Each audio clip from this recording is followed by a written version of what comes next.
empezamos con cuenta regresiva ya. Ya. ¿Ya quién cuenta? Yo. O dale, cualquiera. Ya, empecemos nomás. Ya, Ya, espérate, que yo todavía no estoy en la web. ¿ya? Ya, dale. Ya, sigamos. Ya. Hola, bienvenidos a nuestro podcast. Somos estudiantes del Colegio Santa Isabel de Hungría y hoy les hablaremos sobre los cultivos transgénicos. Antes que nada, les recordamos que es nuestro primer podcast y les presentaremos a continuación los integrantes. Somos Fernanda Flores, Benjamín Sáenz, Benjamín Gutiérrez, Sebastián Silva y yo, Rodrigo Concha. Para comenzar, ¿alguien sabe qué son los cultivos transgénicos? Estos cultivos son aquellos que han sido producidos a partir de un organismo modificado mediante ingeniería genética, ya que se le han incorporado genes de otro organismo para producir las características deseadas. Ya, pero ¿alguien me puede dar una definición más detallada? Yo podría ayudarte con eso.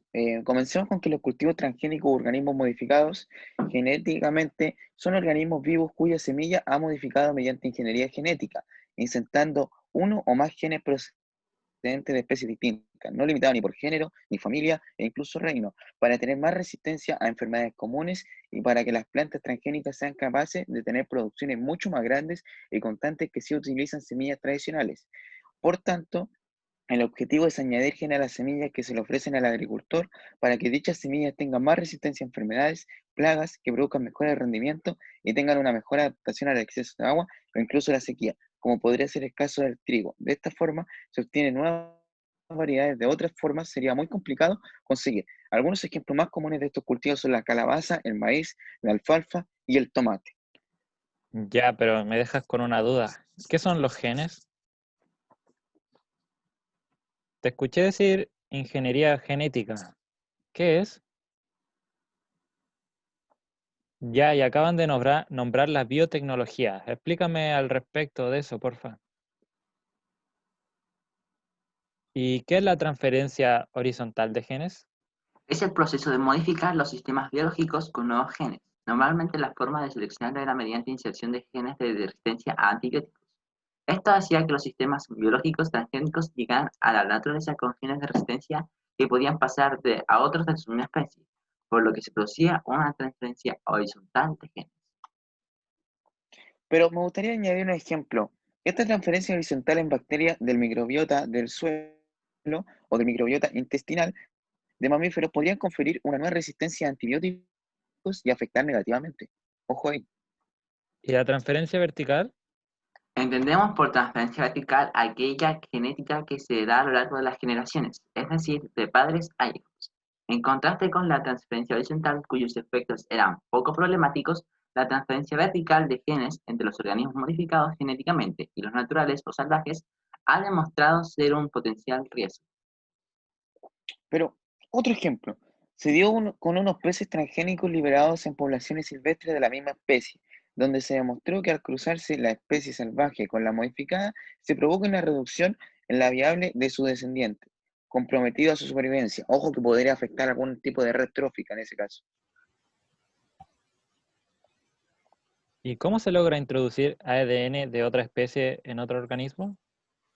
A veces se emplea ADN de una especie distinta a la del organismo al que vamos a modificar, por lo que al final exponemos ADN de otro organismo al consumo humano.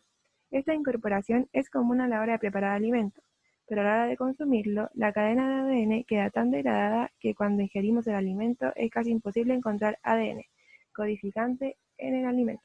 Por ejemplo, la propia Agrobacterium tumefaciens es una bacteria que causa en las plantas dicotiledóneas unos tumores conocidos como agallas o tumores del cuello, que crecen en la zona donde se une la raíz y el tallo. Muchas veces usamos esta misma bacteria modificada genéticamente para introducir en plantas los genes que queramos.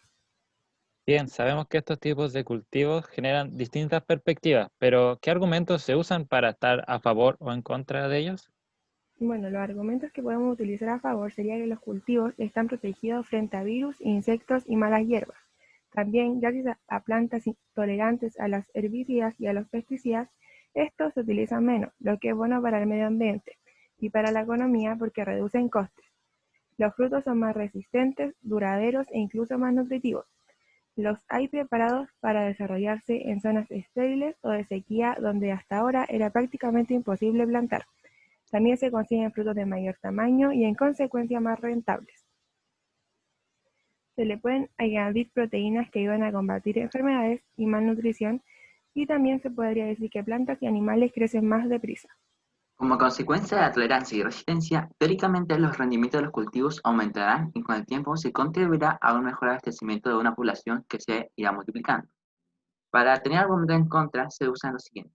No se sabe aún si estas nuevas especies son más invasivas que las convencionales y por lo tanto pueden alterar seriamente el ecosistema, ponen en peligro la biodiversidad porque se eliminan organismos de la naturaleza.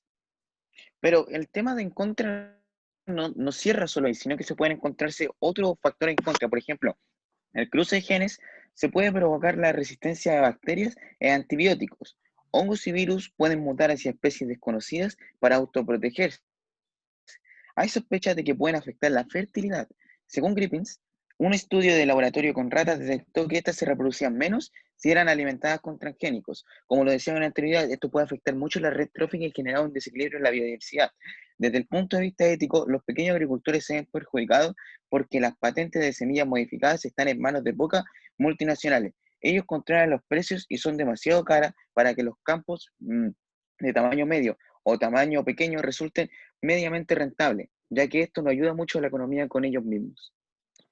¿Y cuál ha sido la historia hasta llegar a los cultivos transgénicos? Bueno, yo te podría contar algo sobre eso. La mejora de las especies animales o vegetales con el fin alimenticio ha sido uno de los mejores objetivos de la humanidad desde hace siglos.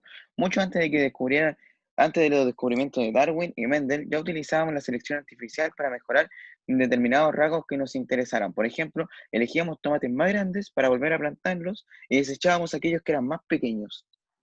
La selección artificial para determinadas características ha provocado una mayor variedad de organismos, aunque siempre dentro de las variaciones que naturalmente existían. Tras el descubrimiento de la reproducción sexual en los vegetales, se empezaron a realizar cruces entre organismos con diferentes géneros en 1876. En 1983 se produjo la primera planta transgénica.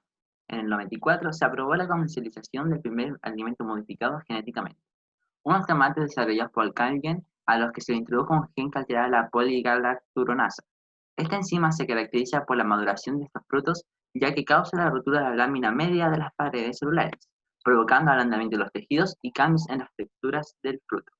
No tuvo muy buena acogida en el público, pero hasta hoy se usa para hacer conservas y zumos gracias a su piel blanda y la textura que deja en el tomate. Y bueno, ya vimos un poco de la historia, pero este proceso, ¿cómo es hoy en día? Hoy en día se realiza con las mejores técnicas biotecnológicas y las nuevas investigaciones. Podemos introducir fragmentos de genes de otras especies que no tengan ninguna relación, con el objetivo de mejorar propiedades que por selección artificial no sería posible conseguir o se tardaría mucho más tiempo.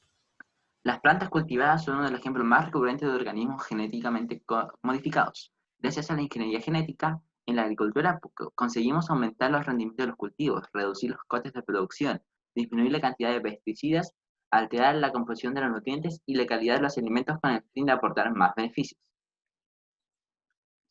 Además, debido a la creciente necesidad de alimentos, también se ha logrado avances en el desarrollo de los cultivos que maduran más rápido y toleran factores estresantes para la planta, que a priori podrían provocar su muerte. Por ejemplo, la resistencia a los excesos de aluminio, salinidad, sequía u otros factores ambientales. Esto permite que crezcan en condiciones adversas, ampliando la posibilidad de cultivo en zonas donde previamente habría resultado imposible. Y bueno, ya para ir cerrando nuestro podcast, ¿qué opinión tienen ustedes acerca de los cultivos transgénicos? Bueno, para ir cerrando este tema me gustaría decir que como lo son los cultivos transgénicos, como bien lo explicaron, son forzados de cierta manera para conseguir características nuevas o que costaría mucho tiempo de evolución. Esto se podría malinterpretar de alguna otra forma, pero tenemos que tener en cuenta que tienen bastantes beneficios para nuestro organismo, como muy bien mencionó mi compañero. Nos ayudan a controlar el uso de pesticidas, son más nutritivos, etc. Y eso, desde mi punto de vista, es muy importante recalcarlo, ya que es la principal razón de su invención. En cambio, a mí me parece muy importante también, pero tampoco está de más recalcar que aunque tenga beneficios para nuestra salud, tiene bastante cosas en contra. Y a mi parecer, que es lo más importante, aún no se sabe si estas especies son invasivas o si podrían alterar el ecosistema, como lo he mencionado una infinidad de veces.